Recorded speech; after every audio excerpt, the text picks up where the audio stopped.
Okay, I'm going to try my best to get this on video. I know it's kind of dark in here. Hey guys, it's Bob.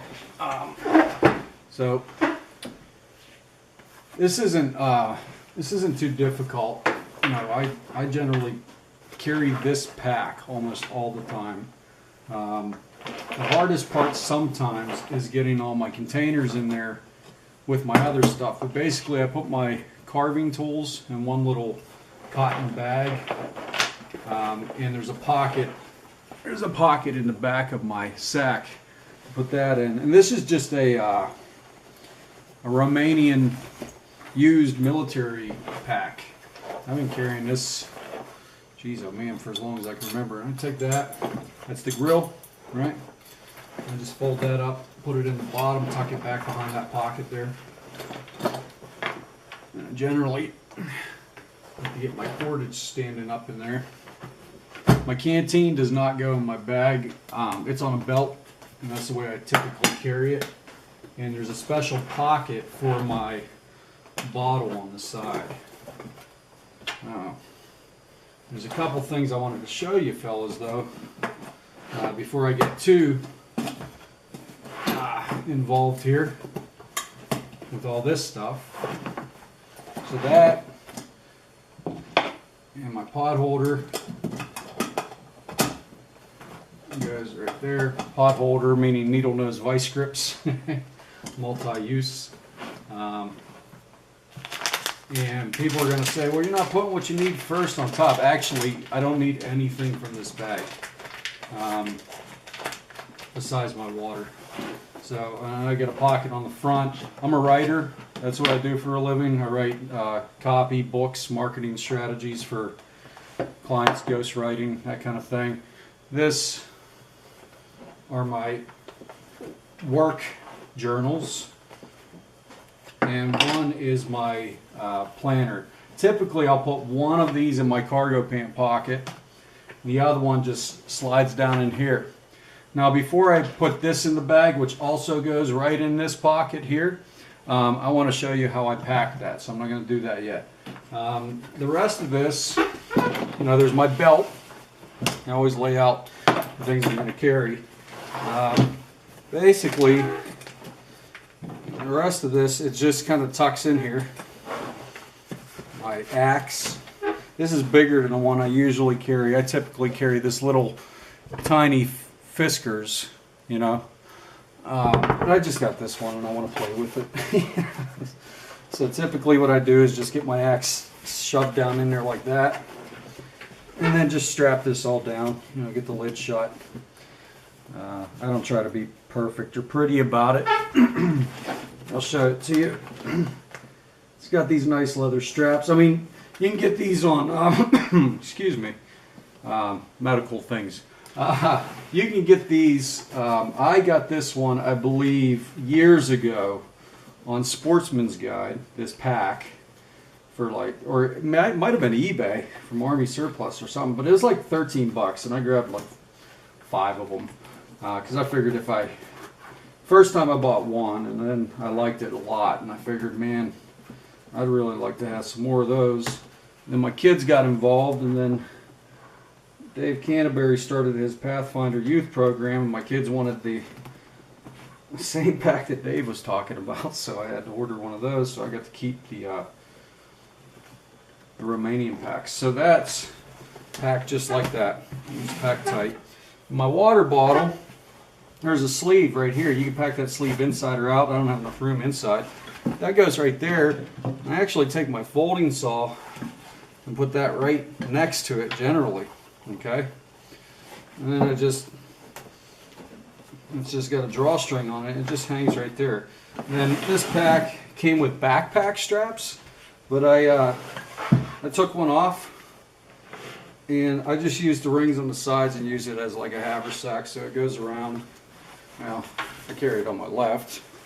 It goes around like that. I keep it up high, and then it doesn't move on me. My arm's right there. And generally, I'll put my canteen belt on, and it's on this side. Sits right there. Not the same canteen I always carry, but I'm doing a little more cooking tomorrow. Now, to add to that, Generally, when I'm going only about 3 or 4 miles out, I know this area like the back of my hand. I grew up here. I'm going to carry the buffalo skinner tomorrow, and it has a seal needle on the back. This knife sheath actually has a seal needle on the back. There's my 6" by 1/2" ferro rod that goes in my pocket. These things all go on me, as well as my water strapped to me, as well as I typically carry another little bag, and I'll show you something here. Bear with me.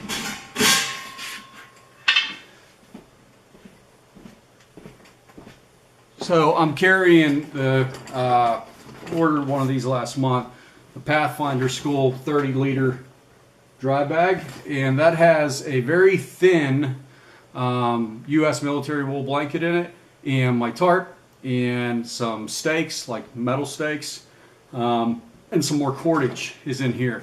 And you'll hear there's a bush pot in there, not one of the Pathfinder ones, but just cheapo bush pot in there as well. And there's some jerky and salt cured bacon and some other goodies for the day. Because see, what I do is I write so much. If I stayed in the house all the time, I'd go kind of insane. So I typically go to the lake. I take an inflatable boat that has a 1.5 horsepower motor on it, pack it in my Land Rover, pack all this stuff in, go to the lake, inflate the boat, add the motor, pack this stuff in the boat, and I head all the way down, and I go for about a 3-mile hike with this gear.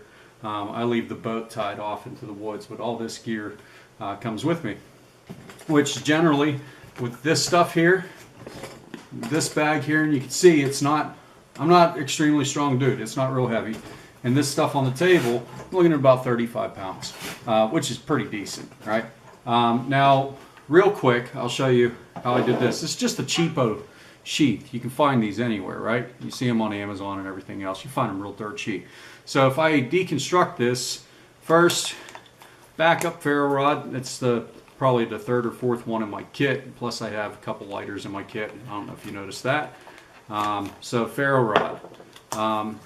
Arkansas stone, just quick sharpening. Plus I have my Lansky honey rod in the diamond rod in the bag. This is fun. I keep a folder Boy Scout knife right there, and this is the Jeff White French trade knife. This is my kitchen cutlery bag. That's what I use this for. Then I have spoon I carved, right, out of poplar, and then I have fish mouth spreader for a bottle hanger for my water bottle, right. Then I have one of Dave's twisted forks, right? Self-Reliance Outfitters twisted forks, and I use that a lot. And I have another sail needle on the back. But you notice that my folder, a small Arkansas stone, my Jeff White French trade knife, which is a backup knife also, not just a food knife, my eating utensils, my bottle hanger. That's my, what I call my compact cutlery kit. All right, that's for eating and stuff. This will go in my cargo pant pocket. This knife sheath all packed will go in this front pocket right here. I can even run my leather straps through this too and tie it off on the outside of the bag if I wanted to, but I don't. And I carry my Hunter Swiss Army knife, the Buffalo Skinner, which I've been totally enjoying, folks. This is an awesome knife.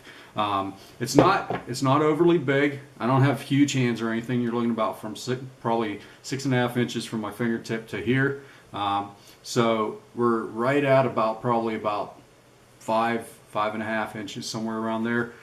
It's perfect. I mean, I love the handle too. It's really great. I used to carry the Condor Bush Lore, but I've replaced it now. So all that stuff stays on this sheath. Goes in there. The Buffalo Skinner goes on my belt. The lighter goes in my pocket. Ferro rod goes in my pocket. My knife goes in my pocket, and it also has a saw on it. So I'm not worried about my saw being in with my water bottle. If I walk away from my bag, my canteen, and generally, which has a cook cup in it, you saw that. Generally, these items on the table come with me, along with maybe a small portable bag that I have in my dry bag for food. Okay, like I said, about 35 pounds, and when it's all said and done, it's really compact. And I really don't know why people carry so much gear when they're just going to go on a day hike. That's not insulting anybody. I used to do the same thing. I used to carry this big Alice pack just for a day hike. But the thing was, I was hunting, and I had my butchering tools in there, and I was going like elk hunting and, you know, all kinds of stuff in Montana. And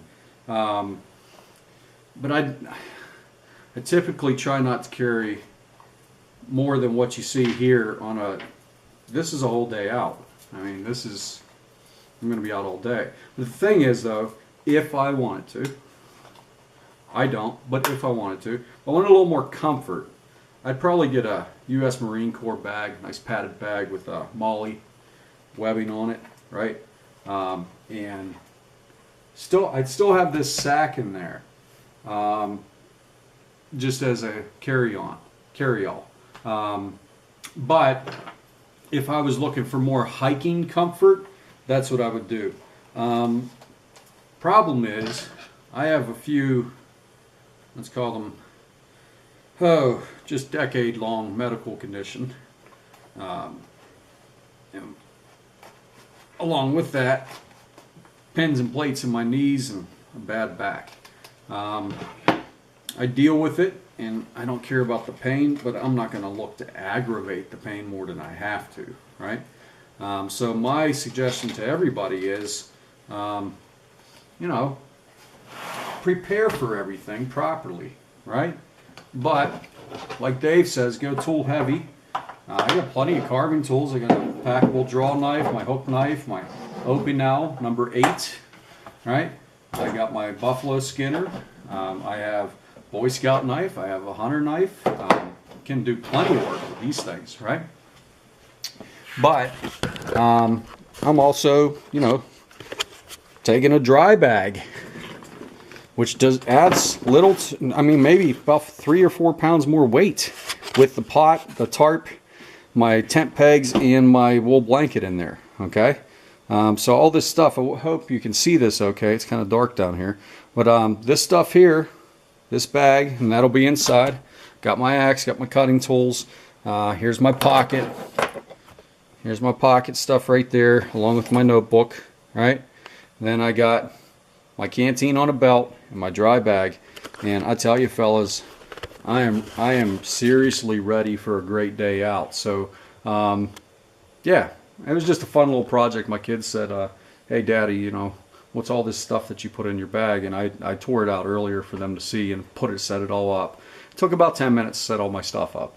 But just an idea. You know, everybody likes sharing their junk on the bunk. Well, there's my junk on my officers, this Civil War era officer table. Here, this is my writing desk and my antique, really worn out writing chair. Hope you enjoyed the video. Take care.